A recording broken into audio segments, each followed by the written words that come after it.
بین الاقوامی سیاسی ادارے، انسانی حقوق کے ادارے جہاں بیٹھے ہوئے ہیں، آج ہمارے جیسے ترقی پذیر ممالک یا پسماندہ ممالک وہ بین الاقوامی اداروں کے قراردادوں، ان کے پاس کیے ہوئے قوانین وہ ہمارے ہاں مؤثر ہیں، اور ہمارا اپنا آئین اور قانون غیر مؤثر اور معطل ہو جاتا ہے۔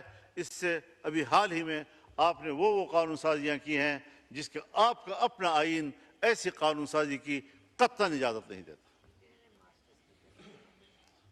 کبھی ہم نے اپنا احتساب کیا ہے؟ کبھی ایک لمحہ کے لیے سوچا ہے؟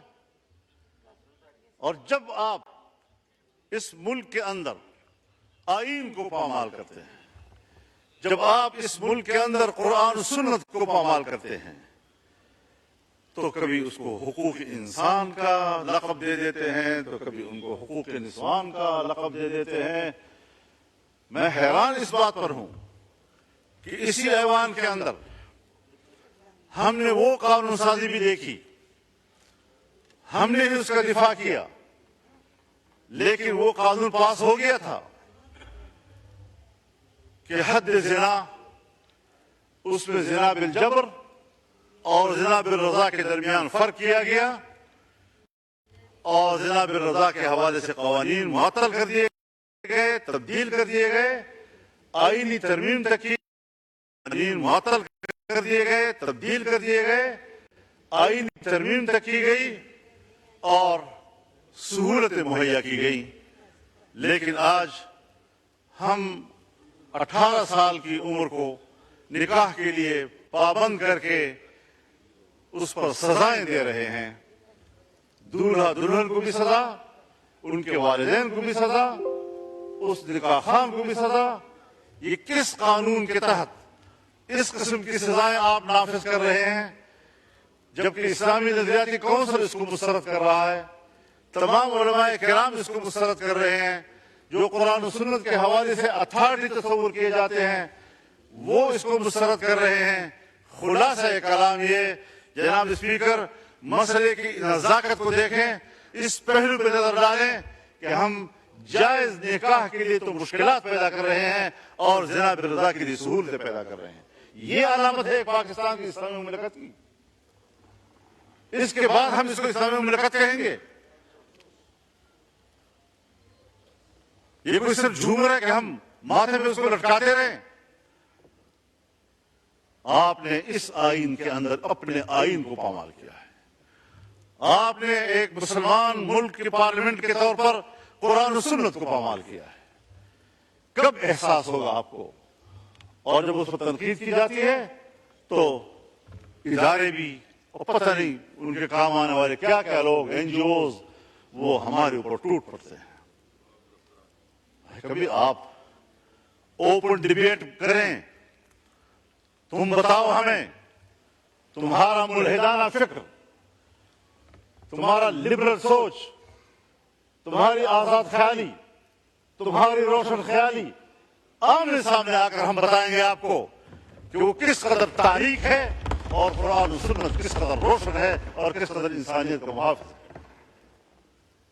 چھپے چھپے پھرتے رہتے ہیں، لابنگ کرتے ہیں گھر گھر میں، ایک ایک ممبر کے گھر جاتے ہیں، ہم نے یہ کیا، ہم نے وہ کیا، ہم نے یہ کیا، ہم یہ کرنا چاہتے ہیں، اور اس قسم کی لابنگ کے نتیجے میں ہماری قانون سازی ہوتی ہے۔ نہ ہمارا آئین اس کا تقاضا کرتا ہے، نہ ہمارا ملک اس کا تقاضا کرتا ہے، نہ ہمارا معاشرہ اس کا تقاضا کرتا ہے، اور اس ملک کے اندر وہ کچھ ہو رہا ہے کہ جو خود یورپ میں نہیں ہو رہا۔ جناب اسپیکر، ہمیں اس پہلو کو بھی مد نظر رکھنا چاہیے کہ آج پھر ایک دفعہ ہم بارود اور میزائل اور بمباریوں کے نشانے پہ ہیں۔ ہم نے بہت خون دے دیا ہے، ہماری قوم بہت قربانیاں دے چکی ہیں۔ ہم نے فوج کی قربانیوں کا احترام ہے، لیکن قوم نے جو قربانیاں دی ہیں، نہت تھی قوم نے کہ ہم ان کا دفاع نہیں کر سکتے، ہمارے پاس صلاحیت و استعداد ہی نہیں ہے۔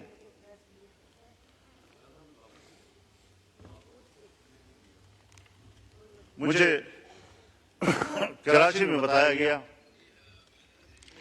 کہ عین عید کے روز دو سالہ بچے اغوا کر لیے گئے، اور جس دن مجھے یہ بتایا جا رہا تھا اس وقت تک وہ برآمد نہیں ہو سکے تھے۔ کہاں گئی انسانیت؟ کس کو آپ انسانیت کا درس دینا چاہتے ہیں؟ انسان تو یہ کچھ کر رہا ہے، اس انسانیت کی رہنمائی کے لیے کون سا نظام ہوگا جو مجھے روشنی دے سکے؟ اسلام سے پہلے کے معاشرے کو، اسلام سے پہلے کے دور کو آج 1400 سال گزرنے کے بعد بھی ہم دور جاہلیت کہتے ہیں۔ اگر اس وقت اللہ کے دیے ہوئے نظام سے مبرہ ہو کر اپنی حیوانی خواہشات کے تحت زندگی گزارنے کو زمانہ جاہلیت سے تعبیر کیا جا سکتا ہے، تو آج بھی اس طرح کی سوچ کو میں جاہلیت سے تعبیر کرتا ہوں۔ یہ قطر قوم کی رہنمائی کرنے کی صلاحیت نہیں رکھتے۔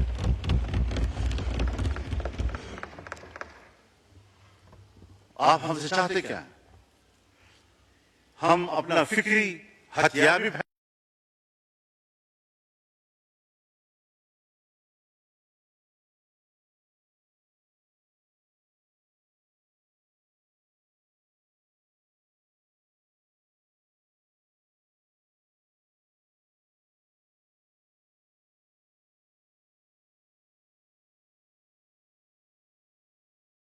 میں اس ایوان سے اعلان جنگ کرتا ہوں، ختم ہونے والی جنگ۔ کچھ اللہ کو سامنے رکھیں۔ یہ 99 نام کا ہم بار بار حوالہ دیتے ہیں، ہم اللہ کی 99 صفات کے نیچے بیٹھے ہوئے ہیں، اس لیے ہم نے لکھے ہیں سر کے اوپر کہ ان کی برکتیں نازل ہوں۔ لیکن جو کرتوت ہمارے ہیں، جو ہم کر رہے ہیں، جو انہی ناموں کے نظام کے ساتھ کر رہے ہیں، اس کے بعد ہم اس کی برکات کے منتظر ہوں گے یا اس کی پھٹکار کے منتظر ہوں گے؟ کچھ تو احساس ذمہ داری ہونا چاہیے کہ ہم کدھر جا رہے ہیں۔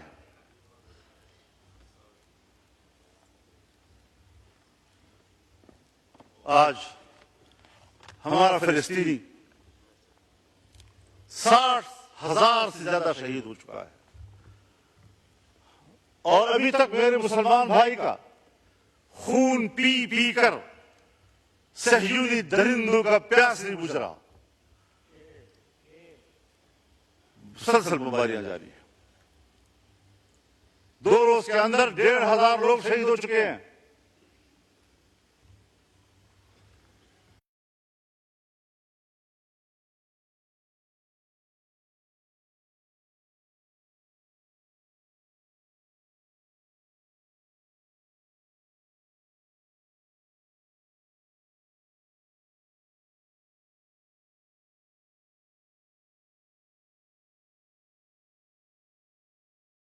میرے پاس تو کوئی ایسی رپورٹ نہیں ہے، انہوں نے اگر کوئی وہاں پر پریس ٹاک کی ہو میرے علم میں نہیں ہے، لیکن میں ایک سیاسی کارکن کے طور پر یہ تجزیہ کر سکتا ہوں کہ اس نے ضرور کہا ہوگا کہ انڈیا پاکستان کے درمیان جنگ نہیں ہونی چاہیے۔ اس نے ضرور یہ کہا ہوگا کہ ایران اور اسرائیل کے درمیان جنگ نہیں ہونی چاہیے، اور اس نے کبھی نہیں کہا ہوگا کہ اسرائیل فلسطینیوں پر جنگ بمباری بند کر دے۔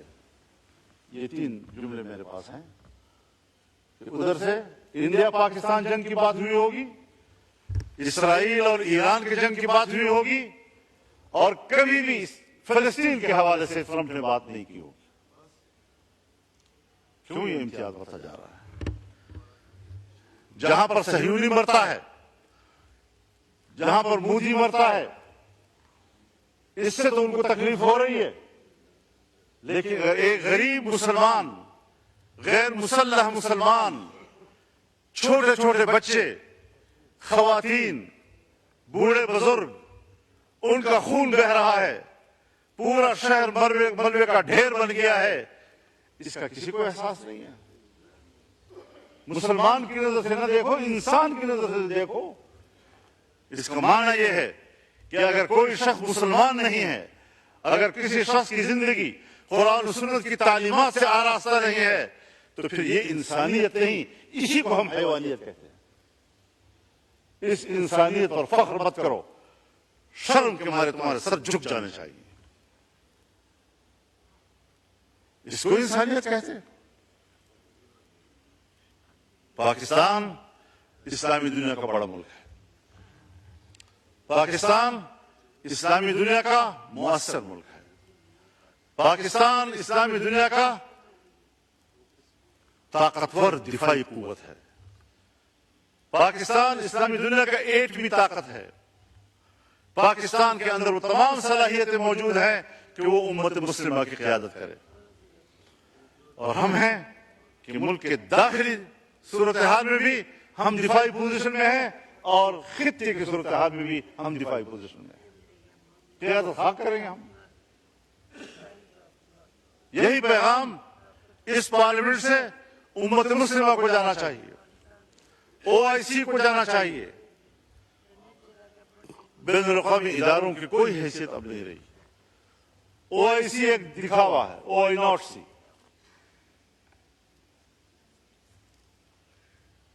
سلامتی کونسل 5 بڑے ممالک، ترقی یافتہ ممالک کی منوپلی ہے۔ پورا اقوام متحدہ اور جنرل اسمبلی امریکہ کی لونڈی ہے۔ جب وہ چاہیں ہماری سیاست پر بھی قبضہ کر لیں، ہم سے قانون سازی کا حق بھی چھین لیں، ہم ان کے دباؤ پر قانون سازیاں کرتے رہیں، معیشت ان کی خواہشات کے تابع کریں۔ اور یہ جو بجٹ پیش کیا گیا ہے، اگر وزیر خزانہ صاحب موجود ہوتے تو میں ان کی موجودگی میں یہ کہتا کہ وزیر خزانہ صاحب، یہ بجٹ آپ نے تیار نہیں کیا، یہ IMF نے تیار کیا ہے اور آپ نے پڑھ کر سنایا ہے۔ آپ کے اندر اس وقت بجٹ بنانے کی صلاحیت بھی ختم ہو چکی ہے۔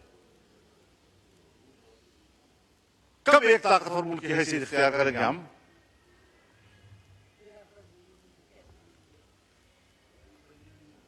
ایران اگر اسرائیل کو جواب دے رہا ہے تو ایران کے ہاتھ روکے جاتے ہیں۔ اگر پاکستان انڈیا کو جواب دیتا ہے تو پاکستان کے ہاتھ روکے جاتے ہیں۔ لیکن اگر وہ مسلمانوں کا قتل عام کر رہا ہے تو ان کو کھلی چھٹی دی جاتی ہے۔ ہندوستان کے مسلمان کا قتل عام ہوا اسی مودی کے ہاتھوں، یہ مسلم دشمن۔ اور میں ایک بات اور کہنا چاہتا ہوں دوستوں سے معذرت کے ساتھ، کہ اس کو پاک انڈیا جنگ نہ کہا جائے، یہ پاک مودی جنگ تھی، کیونکہ پاکستان متحد تھا اور ہندوستان کی حکومت کو ہندوستان میں کوئی تائید حاصل نہیں تھی۔ وہ اکیلے ہندوتوا کارڈ کھیل رہا تھا، اور ایک سرکار پاکستان پہ حملہ کر رہی تھی، اس کی اپوزیشن نے بھی ساتھ نہیں دیا، وہاں کی اقلیت نے بھی ساتھ نہیں دیا، وہاں کے سکھ نے بھی ساتھ نہیں دیا، وہاں کے مسلمان نے بھی ساتھ نہیں دیا۔ یہ صرف مودی کی جنگ تھی۔ تو جو اکیلے جنگ لڑے گا اور قوم ساتھ نہیں ہوگی تو یہ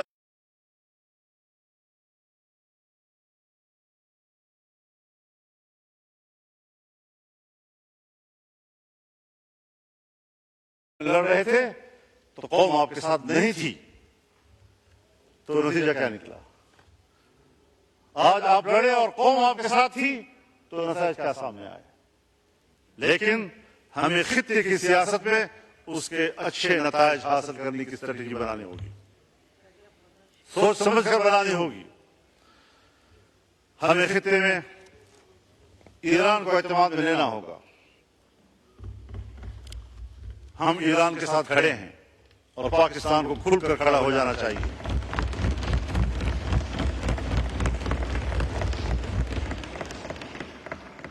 ہمیں کھل کر اہل غزہ کے ساتھ فلسطینیوں کے ساتھ کھڑے ہو جانا چاہیے.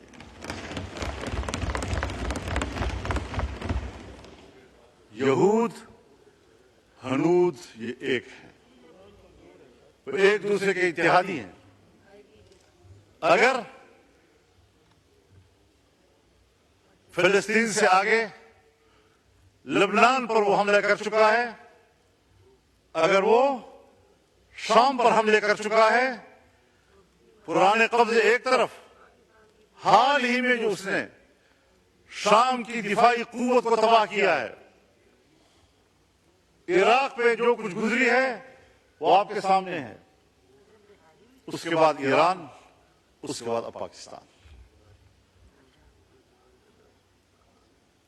تو فلسطین, لبنان, شام, عراق, ایران اور پاکستان, اور پاکستان کی ایٹمی قوت کو تباہ کرنا ان کا ایجنڈا ہو سکتا ہے. ادھر سے ہندوستان ہمارے لیے خطرہ ہے.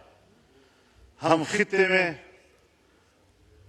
خطے کے ممالک کے ساتھ انگیج نہیں ہو رہے. بریانی تیار ہے, تم کہاں ہو؟ ابھی پہنچے. 3 بھائی 1 مشن, لیٹس گو. میرے لیے کمفرٹ, اس کو چاہیے بچت, اس کے لیے اسپیڈ. ان ڈرائیو, رائڈز ایسے جیسے آپ چاہیں.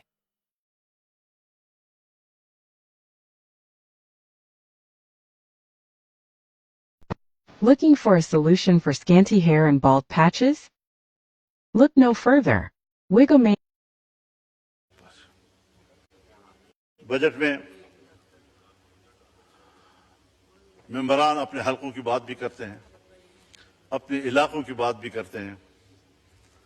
جناب وزیر اعظم نے ہمارے علاقوں میں جن منصوبوں کا خود افتتاح کیا تھا, آج اسی وزیر اعظم نے اپنے افتتاح کیے ہوئے منصوبوں کے فنڈز روک دیے ہیں. اب بتاؤ کس سے امید رکھیں؟ تو اللہ کے حاکمیت کے نیچے اس کی نیابت تو ہم کر رہے ہیں, ہمارے حکمران کر رہے ہیں. اسے کہتے ہیں اللہ کی نیابت, کہ ہم قانون پاس کریں,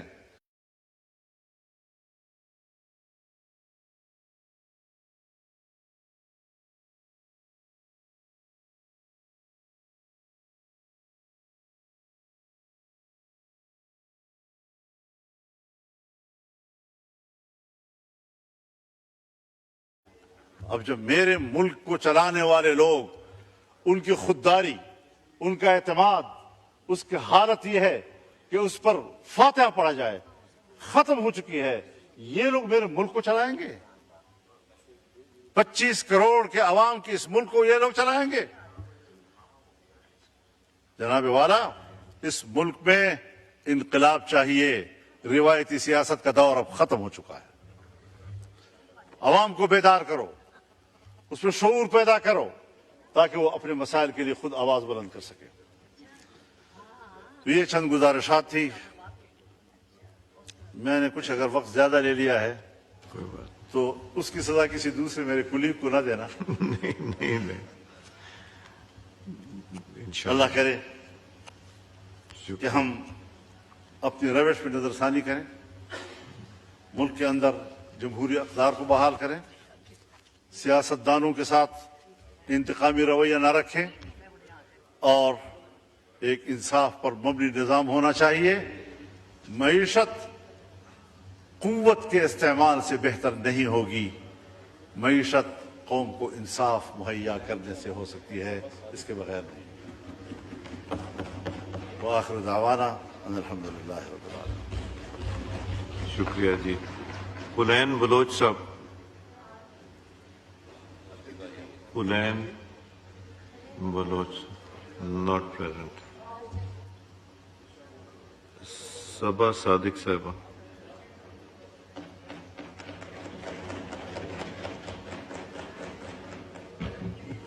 اعوذ باللہ من الشیطان الرجیم. بسم اللہ الرحمن الرحیم. بہت شکریہ اسپیکر صاحب, آپ نے مجھے ٹائم دیا بجٹ اجلاس میں بات کرنے کے لیے. جیسے باقی تمام ممبرز بات اپنی شروع کرتے ہیں تو ایران ہمارا ایک اسلامی